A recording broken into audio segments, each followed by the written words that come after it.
Hello student, myself NK Singh and you are watching NKS academy. Electric flux के previous lecture में मैंने कुछ basic questions किए थे जिसमें क्यूब के सेंटर पे, कॉर्नर पे, फेस सेंटर पे चार्ज को डाल करके क्यूब से फ्लक्स आपसे पूछा था और साथ साथ फेसेस से भी मैंने आपसे फ्लक्स पूछा था और एक स्क्वायर फ्लेस ले करके उसके कॉर्नर से किसी चार्ज को डाला था, राइट, या फिर उसके सेंटर से किसी पर्टिकुलर डिस्टेंस पे डाला था और मैं आपसे फ्लक्स पूछा था। और लास्ट जो सवाल हमने किया था उसमें यह था कि एक चार्ज रॉड थी और वो किसी भी वेलोसिटी से जा रही थी और किसी ट्यूब के इनसाइड में वो गई थी, फिर बाहर एग्जिट की थी और साथ साथ आपसे ये पूछा गया था कि फ्लक्स और टाइम के बीच क्या ग्राफ होगा, राइट। ये सब चीजें हमने कर लिया था और पिछला सेशन ज्यादा बड़ा नहीं था, बहुत छोटा सेशन था। अब का जो सेशन है, आज का जो सेशन है, ये basically application of Gauss theorem पर बेस्ड है और ये सेशन जाएगा थोड़ा 2-3 सेशन तक ये जा सकता है, राइट। तो अब देखते हैं इसमें हम लोग करने क्या वाले हैं। जैसा कि मैंने हेडिंग लगा रखा है एप्लीकेशन ऑफ गॉस थ्योरम, मतलब इसमें गॉस थ्योरम का यूज करके हम कुछ निकालने वाले हैं और निकालने वाले हैं एक ही चीज और वो है क्या, इंटेंसिटी। और किसका निकालने वाले हैं, अलग अलग ऑब्जेक्ट्स का। अब ध्यान से सुनेंगे, ये जो सेशन है इस सेशन को बोर्ड वाले लोग और कंपटीशन वाले लोग दोनों लोगों को एंटरटेन करना है अच्छे से, क्योंकि बोर्ड में भी सवाल पूछे जाएंगे और बोर्ड में तो सवाल डेफिनेटली ही पूछे जाएंगे आपसे, राइट, डेरिवेशन टाइप का। और कंपटीशन में अगर आप इस कंसेप्ट को नहीं लेते हैं तो बहुत सारे सवाल आपसे हो ही नहीं पाएंगे, क्योंकि डायरेक्ट जब आप इंटीग्रल यूज करते हैं, जब छोटा छोटा सेक्शन लेके इंटीग्रल यूज करते हैं तो काफी उसमें टफ चीजें आ जाती हैं। कुछ चीजें तो काफी वाकई टफ हो जाती है जिसमें इंटीग्रेशन में मामला फंस सकता है। तो ये चीज गॉस थ्योरम से बहुत ही आसानी से हम कर पाते हैं। तो दोनों लोगों को इस कंसेप्ट को अच्छे से देखना है, सीखना है। तो चलिए स्टार्ट करते हैं एप्लीकेशन ऑफ गॉस थ्योरम। तो पहले तो ये समझते हैं कि इसमें हम कौन कौन सी बॉडी का करेंगे। तो कुछ बॉडीज को मैं आपको बताऊं, जैसे कि हमारे पास कोई चार्ज रॉड होगी, इनफाइनाइटली लार्ज चार्ज रॉड होगी, हमारे पास चार्ज शीट होगी, इनफाइनाइटली लार्ज चार्ज शीट होगी, चाहे वो कंडक्टिंग हो चाहे नॉन कंडक्टिंग हो। हमारे पास स्फीयर होगा, मेरे पास स्फेरिकल शेल होगा, ठीक है, हॉलो स्फीयर, और या तो वो कंडक्टिंग होगा या फिर नॉन कंडक्टिंग होगा, राइट। उसी तरह से हमारे पास सिलेंडर होंगे, सॉलिड होंगे, हॉलो होंगे, पॉइंट बाहर अंदर सरफेस पर कहीं भी हो सकती है। इन सारे बॉडी के वजह से हम चार्ज किसी पर्टिकुलर पॉइंट पे इंटेंसिटी फाइंड करेंगे, क्लियर है। उसके अलावा भी बहुत सारी और बॉडीज भी लेंगे जिसमें चार्ज डेंसिटी वेरी कर रही होगी, क्लियर है। तो चलिए देखते हैं, लेकिन एक छोटी सी बात और मैं बताऊं लास्ट, जो लोग बोर्ड के स्टूडेंट्स हैं उन लोगों को केवल और केवल क्वेश्चंस बनाने नहीं होते हैं, केवल और केवल उसका मैथमेटिकल रिजल्ट डिराइव नहीं करना होता है, साथ साथ थोड़ी बहुत लैंग्वेज भी देनी होती है, ठीक है। और लैंग्वेज कैसे दी जाती है किसी सवाल के लिए, उसके लिए मैं अलग से लाइव सेशन में आकर के मैं सारी चीजों को क्लियर करूंगा, ठीक है। इस सेशन में मैं केवल और केवल डेरिवेशन तक सीमित रहता हूं, लैंग्वेज देना मैं आपको लाइव सेशन में आके बताऊंगा, सिखाऊंगा वहां पे कि कैसे लैंग्वेज देते हैं, क्लियर है। तो चलिए स्टार्ट करते हैं। एप्लीकेशन ऑफ गॉस थ्योरम में पहली बॉडी लेते हैं और उस बॉडी की वजह से किसी पर्टिकुलर पॉइंट पर इंटेंसिटी फाइंड आउट करते हैं, और वो पहली बॉडी है चार्ज रॉड। लेकिन रॉड फाइनाइट भी हो सकती है और इनफाइनाइट भी हो सकती है, तो हम कैसा लेने वाले हैं, इनफाइनाइट लेंथ का चार्ज रॉड लेने वाले हैं। फाइनाइट लेंथ की वजह से गॉस थ्योरम अप्लाई नहीं किया जा सकता, ठीक है। फाइनाइट लेंथ की वजह से गॉस थ्योरम अप्लाई करके इंटेंसिटी फाइंड आउट नहीं कर सकते। तो पहला काम क्या कर ले, to find electric field intensity at a point due to charge rod, और कैसा लेंथ है यह, इनफाइनाइट लेंथ का, क्लियर। तो सबसे पहले तो कंसीडर कर लेते हैं कि एक चार्ज रॉड है, इसकी charge per unit length lambda है और यहां से r डिस्टेंस पे हम जा रहे हैं, P पॉइंट है, क्लियर है। और इस P पॉइंट पर हमें क्या करनी है, इंटेंसिटी फाइंड आउट करनी है।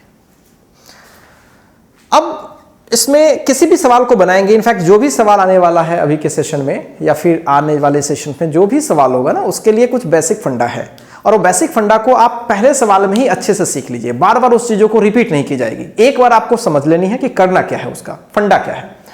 तो देखिए, सबसे पहला काम आपको गॉस थ्योरम अप्लाई करके फ्लक्स निकाल लेनी है, पहला, और दूसरा फ्लक्स के बेसिक डेफिनेशन से फ्लक्स निकाल लेनी है और दोनों को इक्वेट कर लेनी है और वहां से इंटेंसिटी निकाल लेनी है। देखिए, कहना तो बड़ा आसान है कि फ्लक्स का बेसिक डेफिनेशन यूज करके निकाल लेना है या गॉस थ्योरम अप्लाई करके यूज कर लेना है, ठीक है। लेकिन गॉस थ्योरम एप्लीकेशन में भी कुछ कंडीशंस हैं। गॉस थ्योरम हमेशा क्लॉज सरफेस के लिए एप्लीकेबल है, राइट। अच्छा, और क्लॉज सरफेस के इनसाइड में भी चार्ज ढूंढना पड़ता है, दोनों चीजें वहां पे। तो दोनों चीज मैं आपको सिखाऊंगा इस क्वेश्चन की हेल्प से। और फ्लक्स के बेसिक डेफिनेशन से क्या करनी पड़ती है, आपको इंटीग्रेशन करनी पड़ती है। अगर आपको किसी क्लॉज सरफेस पर इंटीग्रेशन करनी है तो क्या करना पड़ेगा, clause integral E dot D A, और फिर ई और डी ए के बीच का एंगल देखना पड़ेगा, एरिया देखना पड़ेगा, क्या है कैसे है, समझ पा रहे हो। तो चलिए अब आगे बढ़े इसमें। तो चलिए पहला काम क्या करेंगे, गॉस थ्योरम अप्लाई करेंगे। लेकिन गॉस थ्योरम अप्लाई करने का सबसे बड़ा प्रॉब्लम यह है कि इसमें गॉसियन सरफेस यानी क्लॉज सरफेस चाहिए हमें। तो क्लॉज सरफेस तो है ही नहीं, तो कैसे सोचे हम। अब दिमाग लगाइए थोड़ा। ये जो पी पॉइंट है, ये पी पॉइंट है, क्या ये पी पॉइंट आर पे है, तो क्या वो इधर भी हो सकती थी, इधर भी हो सकती थी, यस। तो जब हम क्लॉज सरफेस जब बनाए तो इस बात का हमेशा ध्यान रखें कि मेरा जो सरफेस होना चाहिए जहां पे P है, वो P अगर उस R पे आइडेंटिकली कहीं और शिफ्ट हो जाए तो उससे फर्क नहीं पड़ना चाहिए। क्लियर है। अब सोचो अगर ये P है और यहां भी P आ जाए या R पे कहीं भी चला जाए तो मैं कैसा सरफेस लूं ताकि P सब जगह आइडेंटिकली ही नजर आए। सोचो तो ऑब्वियसली एक कैसा सरफेस होगा, सोचो इस तरह से, इस तरीके से सोचो, ऐसा कैसा सरफेस हो गया, सिलिंड्रिकली। तो यहां से आर पे चले जाए, यहां से आर पे चले जाए, कहीं भी रहे सब आइडेंटिकली होगा, अंदर तक भी सिलेंडर चला गया। क्लियर है। तो इससे कोई फर्क नहीं पड़ेगा। क्लियर है। अब कितनी लेंथ के सिलिंड्रिकल सरफेस ले, ये आपके मन की बात है, आर्बिट्री ले लो, इन्फिनिटली लार्ज है, इन्फिनिटली लार्ज है तो कितने भी लेंथ का ले लो, कोई फर्क नहीं पड़ेगा। तो मैं क्या कर रहा हूं, यहां से किसी एल लेंथ का एक सिलिंड्रिकल सरफेस कंसीडर कर रहा हूं, राइट। ये आर रेडियस का पूरे सराउंड में होगा और मुझे इसमें क्या करनी है, सबसे पहले गॉस थ्योरम अप्लाई करके फ्लक्स निकाल लेनी है इस पी पॉइंट, सॉरी इस पूरे सरफेस में। क्लियर है, फ्लक्स निकाल लेनी है। अब ध्यान से सुनिए आप इस सवाल को। क्या आपको पता है कि गॉस थ्योरम अप्लाई करने के लिए क्यू इन की जरूरत है? बिल्कुल। अब क्यू इन इसमें कैसे निकाले, तो भाई लेमडा टाइम्स ऑफ एल, सोचो लेमडा है और इसमें जितनी लेंथ की चार्ज घुसी हुई है तो लेमडा टाइम्स ऑफ एल, तो एल लेंथ की चार्ज घुसी हुई है और इस सरफेस को हम लोग कौन सा बोलते हैं, बोलो गॉसियन सरफेस। याद रखिएगा कौन सा सरफेस है, मैं शॉर्ट में बोलूंगा जीएस, गॉसियन सरफेस। तो सबसे पहला काम क्यू इन कितनी है, ठीक है, क्यू इन कितनी है, मतलब charge inside the Gaussian surface. तो गॉसियन सरफेस के अंदर चार्ज कितनी है, obviously lambda times of L. Clear. तो टोटल फ्लक्स कितनी होगी, फाई टोटल कितनी होगी, फाई टोटल होगी Q in by epsilon naught और lambda L by epsilon not.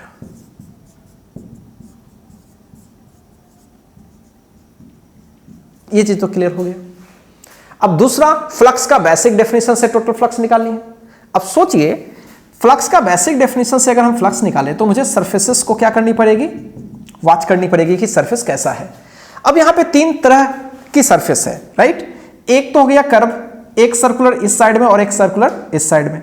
अब सोचिए इस सर्कुलर रीजन में इंटेंसिटी ऑब्वियसली किधर, एरिया वेक्टर किधर होगा, ऊपर, और इंटेंसिटी ऑब्वियसली इस साइड में होगी। मैंने आपको बताया है ना कि इन्फिनिटली लार्ज है तो फिर इंटेंसिटी जो भी होगी इस साइड में, इस रॉड के लॉन्ग में इंटेंसिटी कभी नहीं होगी। क्लियर है। और इस चीज को मैंने बता रखा है बिना थ्योरम के, जनरल तरीके से बता रखा है कि जब इन्फिनिटली लार्ज होती है तो इंटेंसिटी केवल x में होती है, और कितनी होती है वो आपको पता है, lambda by 2 pi epsilon not r।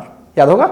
अब इससे भी डिराइव करेंगे तो रिजल्ट वही आएगी, और वहां पे रॉड के लॉन्ग कोई इंटेंसिटी नहीं होती थी, तो वो चीज हमें पता है। तो चलिए इस साइड में इंटेंसिटी होगी, यहां भी देखो एरिया वेक्टर जस्ट इस साइड होगी और इंटेंसिटी इस साइड होगी, दोनों के बीच एंगल कितना है, 90 डिग्री। इसमें तो फ्लक्स होने वाला है नहीं, इसमें तो फ्लक्स होने वाला है नहीं, तो जो भी फ्लक्स होगा इस कर्व सरफेस में होगा। क्लियर है। मतलब अगर हम गॉसियन सरफेस में अप्लाई किए हैं और टोटल फ्लक्स निकाले हैं तो इंटरनली यही बात है कि आपका टोटल फ्लक्स इसी में निकला है, इसमें तो फ्लक्स ऐसे भी था भी नहीं, राइट। वो सरफेस है भी लेकिन उसमें फ्लक्स ऐसे भी नहीं है। तो चलिए ठीक है, तो ये टोटल फ्लक्स जो है बेसिकली वो क्या कर्व सरफेस का ही है, बिल्कुल कर्व सरफेस का ही है। अब फ्लक्स के डेफिनेशन से बात करें तो क्या मुझे जिस यहां पे फ्लक्स हो रहा है वहां पे एक छोटा सा एरिया लेना पड़ेगा dA, और उस साइड में इंटेंसिटी देखनी पड़ेगी। ऑफ कोर्स इंटेंसिटी आउटसाइड होगी, तो इंटेंसिटी और एरिया वेक्टर क्या होगी, हमेशा 0 डिग्री एंगल फॉर्म करेगी। तो बाय डेफिनेशन ऑफ फ्लक्स तो फाई अगर मैं टोटल निकालूं तो क्लॉज इंटीग्रल होने वाली है ई डॉट डी एस का। क्लियर है? तो ये जो ई डॉट डी एस में सारे सरफेसेस का होगा, बिल्कुल, उसमें कर्व भी होगा और उसमें सर्कुलर वाला भी होगा। तो अगर मैं ई डॉट डी एस, मैं अगर ये सर्कुलर वाला पार्ट का निकालूं तो ऑब्वियसली जीरो हो जाएगा, और ई डॉट डी एस मैं कर्व का निकालूं तो उसमें कुछ आएगा। तो ये तो पूरी चीजें क्या हो जाएंगी? जीरो। क्यों? 90 डिग्री की वजह से। और इसमें क्या आएंगे उसको हम लोग एक बार जज करते हैं। दोनों कितना है? 90 डिग्री पे है, सॉरी 0 डिग्री पे है। तो ई डॉट डी एस लिखो या डी ए लिखो, कोई फर्क नहीं पड़ता। चलो यहाँ डी एस ही ले लेते हैं, कोई फर्क नहीं पड़ता। तो E D S cos 0। Clear? D S area vector ले रहे हैं, या डी ए भी लिख सकते हो। चलो, तो फिर E तो कांस्टेंट होगी ना, क्योंकि देखो R पे इधर रहे R पे, तो सारे R आइडेंटिकल है ना, सारे R क्या है? आइडेंटिकल है। तो कहीं भी रहेंगे तो इंटेंसिटी की मैग्नीट्यूड तो चेंज नहीं करेगी। हाँ, डायरेक्शन तो चेंज करेगी, बल्कि इंटेंसिटी की मैग्नीट्यूड चेंज नहीं करेगी। तो E को बाहर कर लेते हैं। तो सोचो तो फाई टोटल क्या मिलने वाला है? E को बाहर कर लिया और ds का इंटीग्रेशन, मतलब छोटे से एरिया का इंटीग्रेशन, क्लॉज इंटीग्रेशन। तो आप किस पर्टिकुलर पार्ट पे हो? कर्व पे हो, तो कर्व का टोटल एरिया क्या होने वाला है? इंटीग्रेशन का मतलब total area 2 pi R H. सोचो कैसा है सिलेंडर, सिलेंडर का कर्व सरफेस एरिया क्या होता है? 2 पाई आर एच। तो 2 पाई आर एच की जगह पर क्या है? एल। तो ये फाई टोटल मैंने किसके हेल्प से निकाला? फ्लक्स के बेसिक डेफिनेशन से। अब फ्लक्स के गॉस थ्योरम के एप्लीकेशन से ये निकाला और फ्लक्स के बेसिक डेफिनेशन से वो निकाला। क्या दोनों आइडेंटिकल ही होंगे? बिल्कुल, चाहे डेफिनेशन से निकाले चाहे थ्योरम से निकाले, चीजें क्या होने वाली है? एक ही होने वाली है। तो इक्वेट करते हैं from first and second. What we see here, lambda L by epsilon naught E times of 2 pi R L. L से एल कैंसल हो जाएगा, so E will be 1/2 pi epsilon not R ऊपर lambda. क्या यही result पहले भी आता था? बिल्कुल, पहले रिजल्ट यही आता था। अगर आप पीछे के लेक्चर्स अगर आपने देखे हैं, कॉपी में अगर नोट किए हैं, तो आप देखेंगे कि इनफाइनाइट रॉड की वजह से इंटेंसिटी किसी आर पे, राइट, वही आती थी, लैम्डा बाई 2 एप्सिलॉन। हाँ, वहाँ पे मैंने थोड़ा लिखने का तरीका बदला था, वहाँ पे कुछ इस तरीके का लिखा था मैं, 2 lambda by 4 pi epsilon not r. इसको कभी कभी हम लोग ऐसे भी लिख देते हैं 2, और इसको पूरे को पूरे के कहते थे, 2 के, इस तरह से। तो चीजें वही थी। कैसे निकाला आप एक बार अच्छे से इसको विजुलाइज कीजिए। मैं एक बार फिर से रिकैप करूं, आपको 2 काम करनी होती है इसमें। पहला, गॉस थ्योरम अप्लाई करना होता है। दूसरा, आपको फ्लक्स का बेसिक डेफिनेशन यूज करना होता है। दोनों से फ्लक्स निकाल करके इक्वेट कर लीजिए, फिर आंसर हो जाएगा। अब गॉस थ्योरम अप्लाई करने के लिए आपको 2 काम करनी होती है। एक तो आपको गॉसियन सरफेस सोचना पड़ेगा, मतलब क्लॉज सरफेस सोचना पड़ेगा, और दूसरा क्यू इन फाइंड आउट करनी पड़ेगी। ठीक है? और फ्लक्स के बेसिक डेफिनेशन में आपको एरिया वेक्टर का अच्छा कंसेप्ट होना चाहिए कि किस एरिया में फ्लक्स आ रही है, किस एरिया में फ्लक्स नहीं आ रही है। उन सारे को कंसीडर करते हुए टोटल फ्लक्स निकालनी पड़ेगी। और इतनी चीजें आप कर लीजिए। पहले सवाल में मैंने टाइम लिया है आपके नॉलेज को थोड़ा इनहांस करने के लिए, बेसिक चीजों को काफी क्लियर करने के लिए। अब नेक्स्ट क्वेश्चंस वगैरह से हम लोग ज्यादा डिस्कस नहीं करेंगे, केवल फ्लक्स का डेफिनेशन, राइट, गॉस थ्योरम का एप्लीकेशन, और फटाफट सवालों को करेंगे। ठीक है? तो पहले इसको कॉपी किया जाए, अच्छे से विजुलाइज कीजिए, राइट। वीडियो को एक बार पॉज करके अच्छे से विजुलाइज कीजिए। कोई जरूरी नहीं है कि 1 घंटे की वीडियो है तो आप 1 घंटे ही देखिए, आप उसको 2 घंटे 1.5 घंटे में ले जा सकते हैं। ठीक है? तो एक बार वीडियो को पॉज करके अच्छे से विजुलाइज करके फिर नेक्स्ट स्लाइड पे आइएगा। ठीक है? सो कॉपी कीजिए।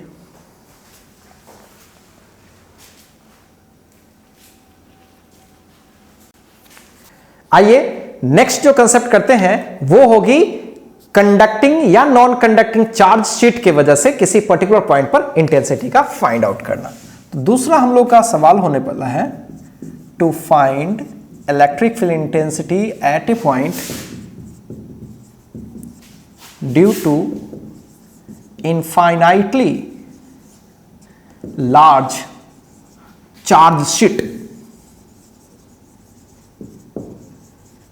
क्लियर है? चार्ज शीट होने वाली है। तो इसमें 2 केस लेते हैं। पहला, नॉन कंडक्टिंग हो तो कैसी हो,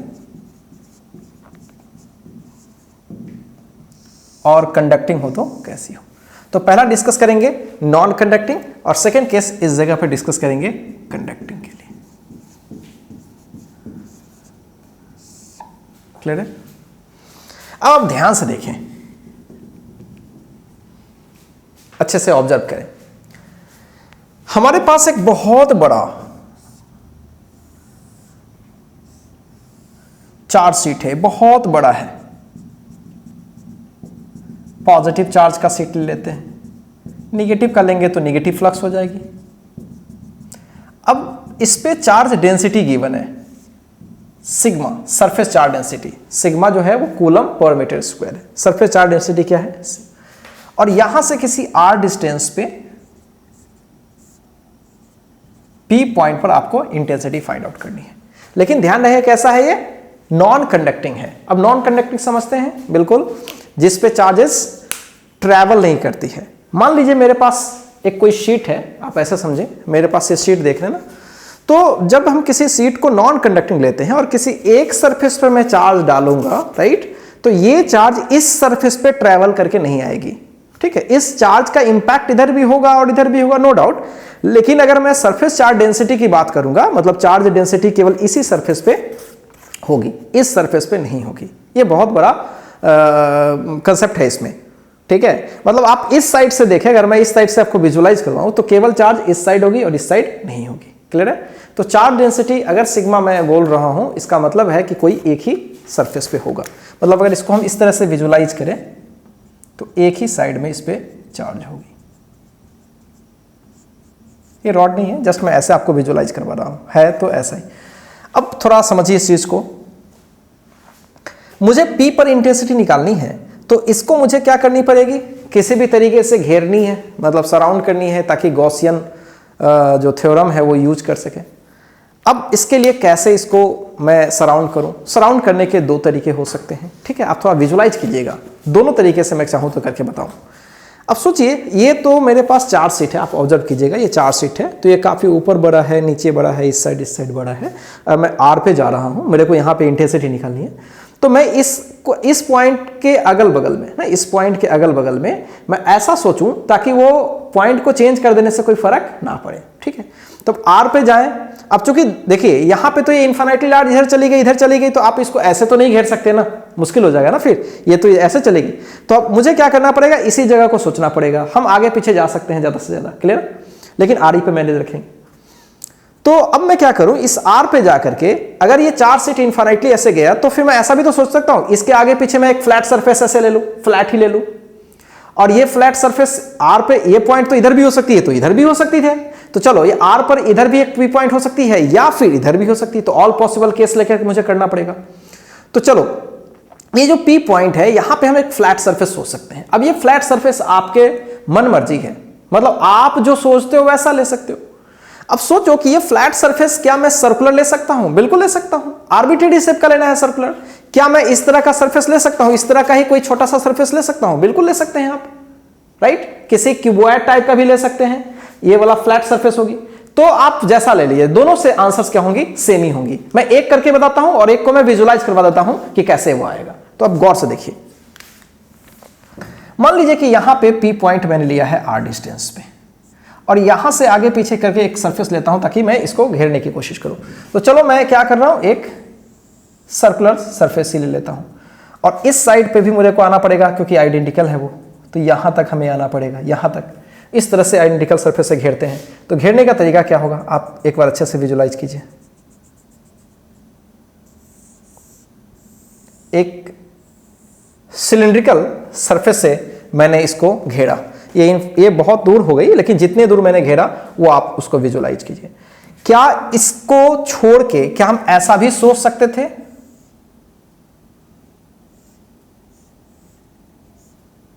क्या हम ऐसा भी सरफेस सोच सकते थे?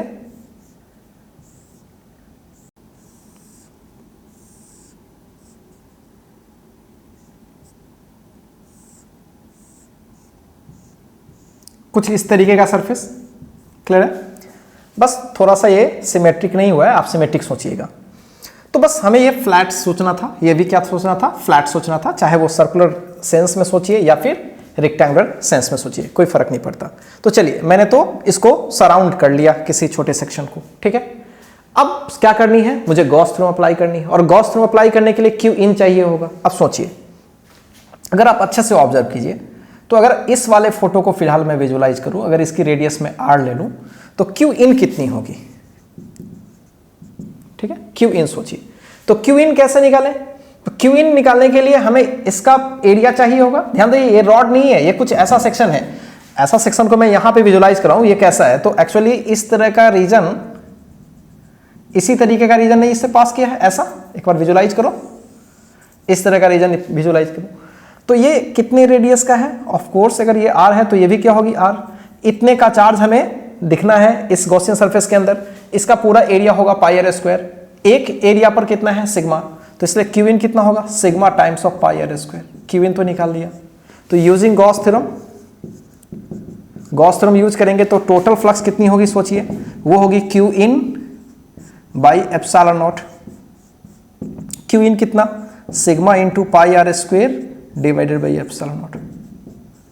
तो ये टोटल मतलब कर्व सर्कुलर सब मिला करके टोटल कितना हो गया sigma pi are square by epsilon not. ये टोटल फ्लक्स हो गई। क्लियर है?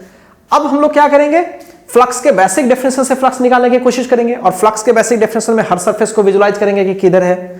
तो अब ध्यान से देखें तो इसमें कर्व सरफेस है और कर्व सरफेस का एरिया वेक्टर ऑब्वियसली ऊपर है और एरिया इंटेंसिटी इस साइड में है। तो इसमें क्या कोई इंटेंसिटी होगी? नहीं, सॉरी फ्लक्स होगी इसमें कोई फ्लक्स नहीं होगी इस वाले में। जो भी फ्लक्स इसमें होगी नहीं तो इसमें। अब इसमें क्यों होगी? क्योंकि इसका एरिया वेक्टर इस साइड में और इंटेंसिटी भी इस साइड में। इसका एरिया वेक्टर इस साइड में और इंटेंसिटी भी इस साइड में तो होगी। और बहुत ही आसान है। क्या ये एरिया जो है वो वेरी कर रही है? नहीं, एरिया वेरी नहीं कर रही क्योंकि सब सेमी डिस्टेंस पे है। तो इसमें डायरेक्ट हम चाहे तो निकाल सकते हैं। तो क्या करें, बाय फ्लक्स डेफिनेशन अगर मैं फाई टोटल निकालूं तो फाई पहले कर्व का निकालना पड़ेगा, फिर फाई फ्लैट सरफेस का निकालना पड़ेगा।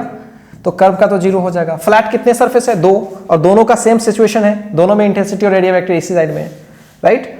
अब सोचो क्या होगा, intensity into area into cos zero. Clear? और ऐसे ऐसे कितने हैं? दो।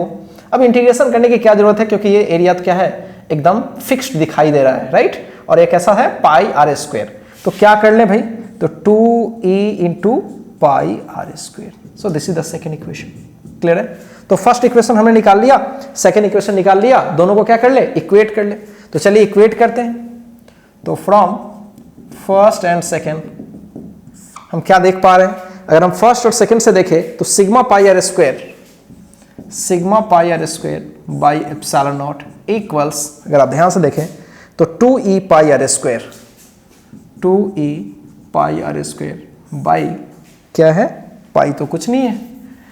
चलिए तो कुछ कैंसिल होंगे, पाई आर स्क्वायर कैंसिल हो जाएंगे और इंटेंसिटी हो जाएगा सिग्मा बाई 2 एप्सिलॉन नॉट। अब इस रिजल्ट को आप अच्छे से वॉच कीजिएगा तो आप इसमें पाएंगे कि आर स्मॉल आर का कहीं इसमें कोई कंट्रीब्यूशन है ही नहीं। मतलब डिस्टेंस पे इंटेंसिटी डिपेंड नहीं करती है। ध्यान रहे, इनफाइनाइटली लार्ज चीज के सीट की वजह से इन डिस्टेंस पर इंटेंसिटी डिपेंड नहीं कर रही है। तो कमाल का चीज मिल रहा है, यानी इनफाइनाइटली लार्ज सीट की वजह से किसी भी आर पर इंटेंसिटी निकालेंगे तो क्या मिलेगी, सेमी मिलेगी, मतलब यूनिफॉर्म मिल रही है। डायरेक्शन तो सब आउटसाइड ही होगी ना, और मैग्नीट्यूड वाइज क्या हो रही, सिग्मा बाई 2 एप्सिलॉन नॉट। तो ये चीज मैंने आपको इलेक्ट्रिक फील्ड इंटेंसिटी वाले लेक्चर में बताया था कि जब कोई इनफाइनाइटली लार्ज सीट लेते हैं, ठीक है, कंडक्टिंग ले या नॉन कंडक्टिंग ले, तो उसके अगल बगल में जो इंटेंसिटी होती है हमेशा क्या होती है, यूनिफॉर्म टाइप की होती है, जिसकी डायरेक्शन आउटसाइड और मैग्नीट्यूड आज हम देख लिए सिग्मा बाई 2 एप्सिलॉन नॉट। ध्यान रहे ये किस तरह का सिस्टम था, नॉन कंडक्टिंग था, तब ये सिग्मा बाई 2 एप्सिलॉन। और साथ साथ हमने क्या किया है, कंडक्टिंग का भी केस लगाया है, मतलब कंडक्टिंग अगर हो तो क्या होगी, राइट। तो इसके डेरिवेशन में कुछ दिक्कत नहीं है, मतलब डेरिवेशन एग्जैक्टली वैसे ही होगा, बस एक फंडा बदल जाएगा इसमें। मैं फंडा आपको बताता हूं, समझिएगा अच्छे से। अभी थोड़ी देर पहले क्या मैंने डिस्कस किया, non conducting charge sheet infinitely large, इस पर सिग्मा तो इधर भी सिग्मा, नो इस पे सिग्मा तो इधर कुछ भी नहीं, मतलब एक ही सरफेस पे चार्ज थी।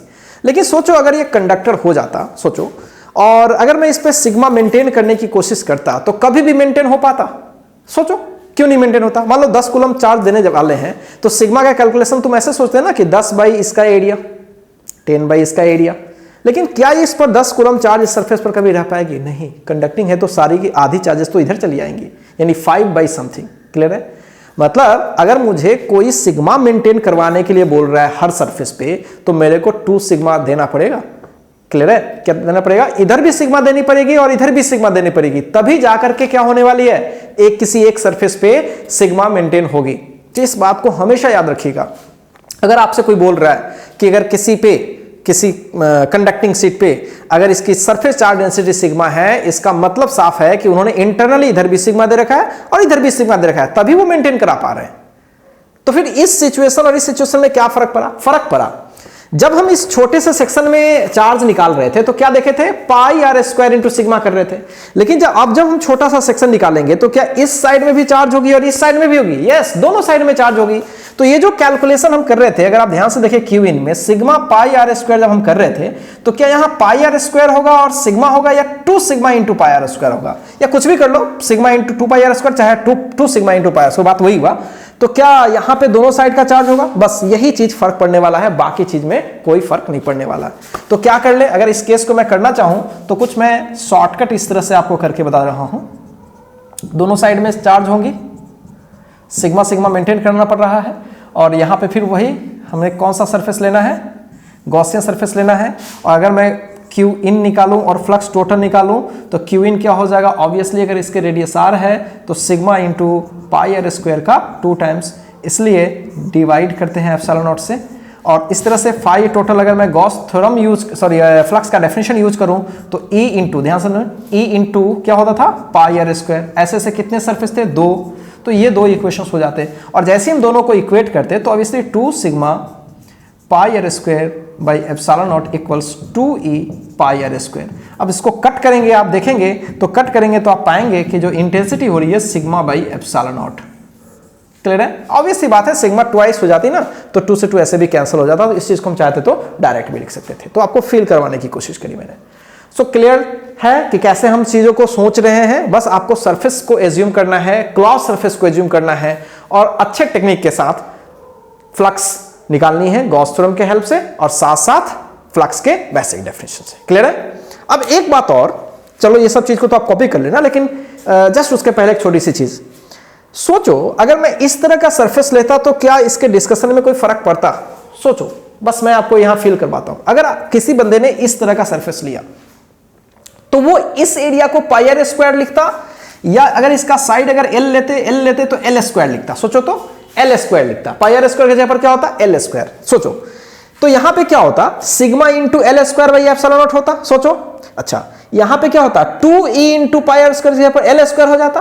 तो पाई आर स्क्वायर अभी भी कटा था। यहां पे देखो पाई आर स्क्वायर और पाई आर स्क्वायर अभी भी कटा था। जब इस केस में लेते तो एल स्क्वायर और एल स्क्वायर होता, वो दोनों क्या हो जाता, कैंसिल हो जाता। तो क्या कोई फर्क पड़ता क्या? इसलिए ध्यान रखें, इस शेप का भी अगर हम ले या इस शेप का भी ले तो कोई फर्क नहीं पड़ता, दोनों से रिजल्ट्स क्या होने वाली है, सेम होने वाली है। तो ये आप खुद से कर लीजिएगा, राइट? चलिए इसको अच्छे से कॉपी करिए और फिर मैं इस पे बेस्ड एक छोटा सा चीज और आपको समझाता हूं। क्लियर है? कॉपी कीजिए।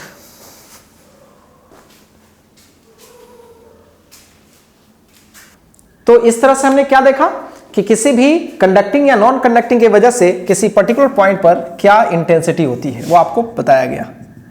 अब ध्यान से सुनिए, अगर ये नॉन कंडक्टिंग है, प्लस है, और ये भी नॉन कंडक्टिंग है लेकिन माइनस है, इस पे चार्ज डेंसिटी दोनों पर सेम है। अगर मैं आपसे पूछूं कि बीच के किसी जगह पर इंटेंसिटी क्या होगी, तो बीच में कहीं भी रखेंगे कोई फर्क नहीं पड़ता, क्योंकि इंटेंसिटी डिस्टेंस पर डिपेंड नहीं करती, इन्फिनिटली लार्ज सेट की वजह से, इतना तो पता ही है। तो सोचिए इसके वजह से इंटेंसिटी किस साइड होगी, आउटसाइड, और इसके वजह से उसी की तरफ होगी, लेकिन दोनों की वैल्यू क्या होगी, सिग्मा बाई 2 एप्सिलॉन नॉट और सिग्मा बाई 2 एप्सिलॉन नॉट। तो नेट इंटेंसिटी इस जगह क्या होगी, इन साइड के किसी भी पॉइंट पर नेट इंटेंसिटी क्या हो जाएगी, obviously sigma by 2 epsilon naught और सिग्मा बाई 2 एप्सिलॉन नॉट दोनों को ऐड करना पड़ेगा और ये हो जाएगा सिग्मा बाई एप्सिलॉन नॉट। सो ये बात आपको पता होनी चाहिए। क्लियर है? इस तरह की चीजें तो सिंपल है। अगर कोई सिंगल अगर कर दे ऐसे, अगर कोई सिंगल प्लेट ले लिया जाए तो उसके वजह से इंटेंसिटी कितनी होगी, जस्ट आउटसाइड होगी, कितनी, सिग्मा बाई 2 एप्सिलॉन। तो कभी कभी इसमें छोटा सा एक सवाल भी लोग करते हैं सेट, बहुत ही सिंपल सवाल।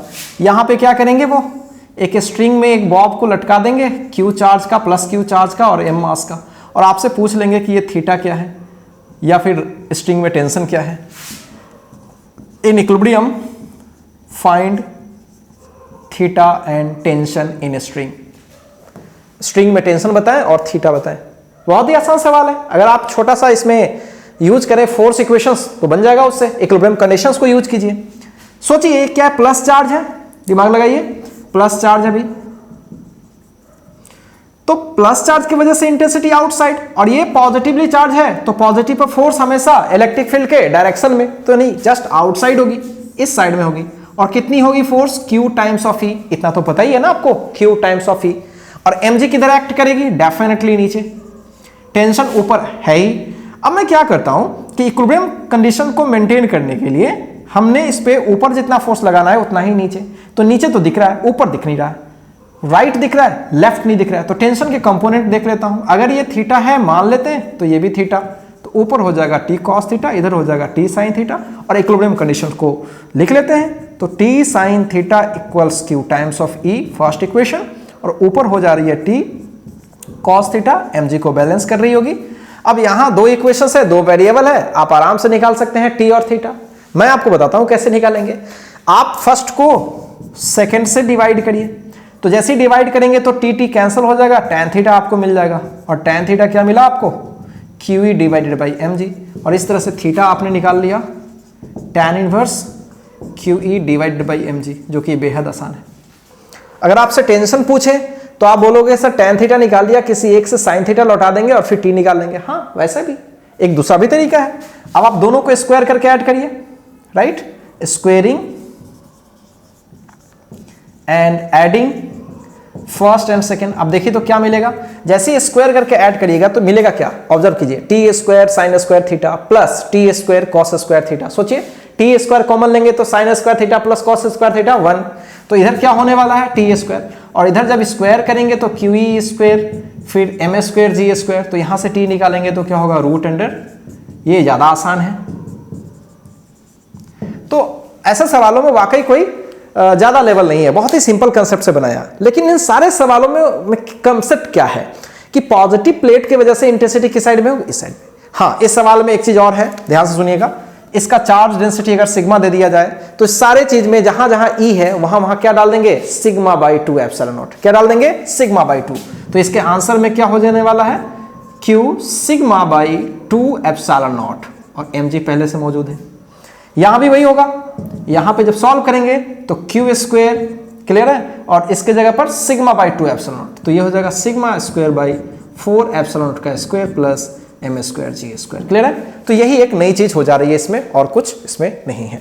तो चलिए इसको आप अच्छे से कॉपी कर लीजिए, फिर हम नेक्स्ट क्वेश्चन पे आते हैं, ठीक है, कॉपी कीजिए।